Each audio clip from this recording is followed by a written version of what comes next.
Mahkamah Keluarga terkait MK itu.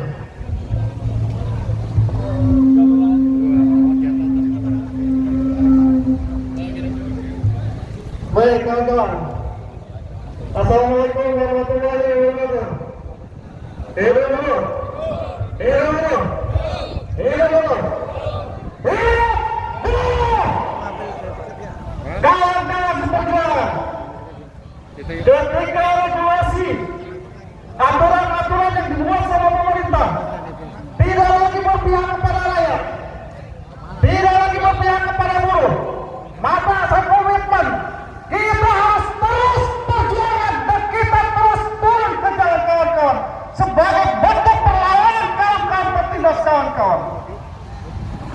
Hari ini buruh sudah menemukan ketidakpastian kehidupan kawan-kawan ke depan.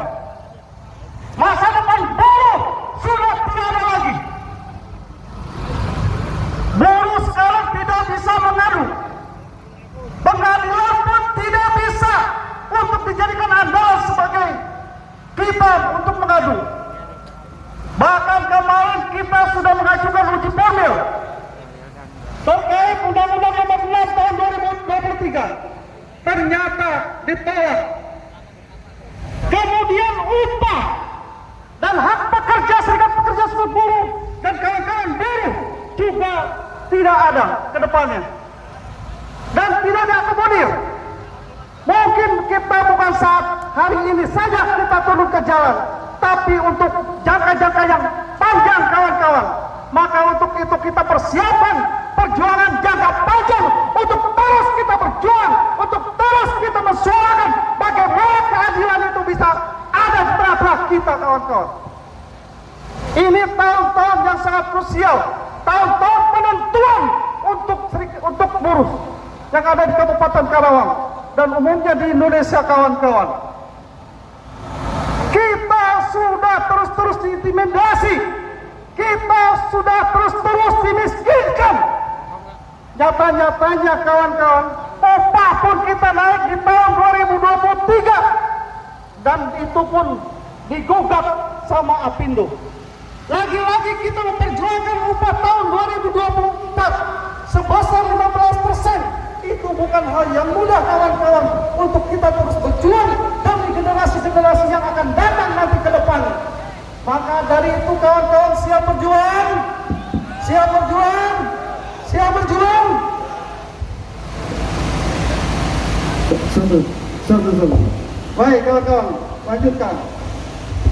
Maka hari ini kondisi saat ini kabarkan ke seluruh teman-teman yang ada di perusahaan bahwa tidak ada lagi tempat kita untuk berlindung, tidak ada lagi tempat kita untuk bersandar kawan-kawan di negeri ini.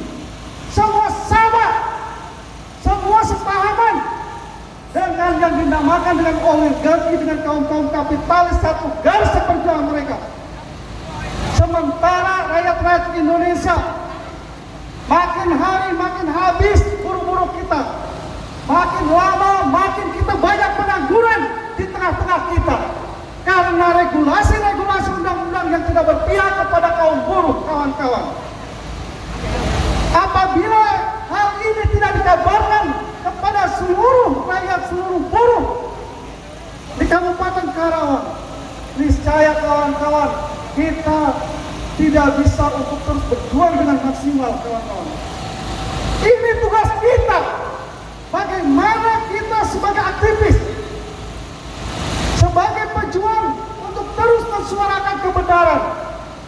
Dan ini nyata-nyatanya sudah kita rasakan di setiap perusahaan-perusahaan yang tidak berpihak ke setiap buruh-buruh yang ada di perusahaan. Lihat di ujung sana kawan-kawan, kontrak terus-terusan berlanjut.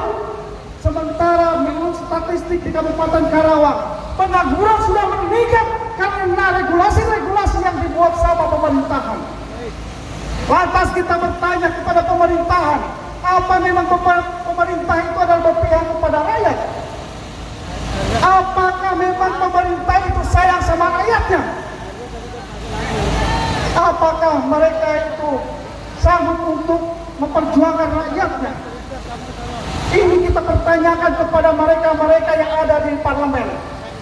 Mereka yang ada di dewan, yang sekarang duduk, yang notabene mereka sudah merasakan bagaimana gaji mereka dari hasil pajak. Oh semua kawan-kawan,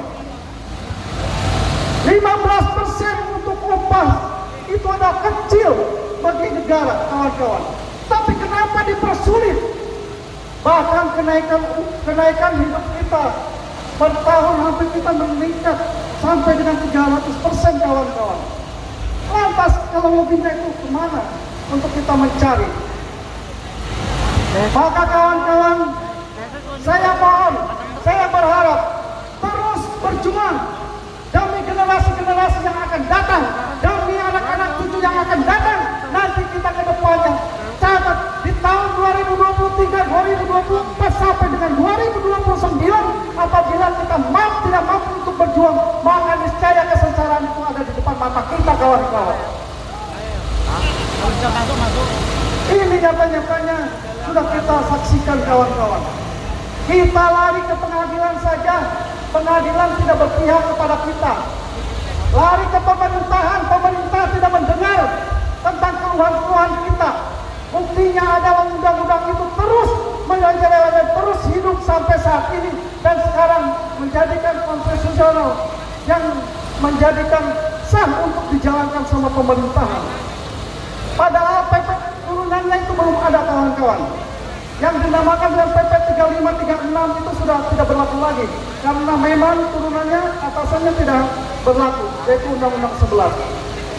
Maka dari itu, kawan-kawan, kemana lagi kita harus mengadu? Ke pemerintah daerah. Pemerintah daerah reses, kawan-kawan. Pemerintah daerah pun tidak sanggup untuk mendengarkan keluhan-keluhan buruh. Dengan hanya mementingkan politik-politiknya sendiri, kawan-kawan. Bagaimana bisa duduk di parlemen? Bagaimana bisa duduk di kursi-kursi, di kubah-kubah DPR di sana, yang mereka yang notabene adalah di ruangan-ruangan AC. Ini yang kita sayangkan, kawan-kawan. Maka kawan-kawan, kalau kita terus hanya diam dan diam, maka niscaya kesewenang-wenangan itu ada di tengah-tengah kita.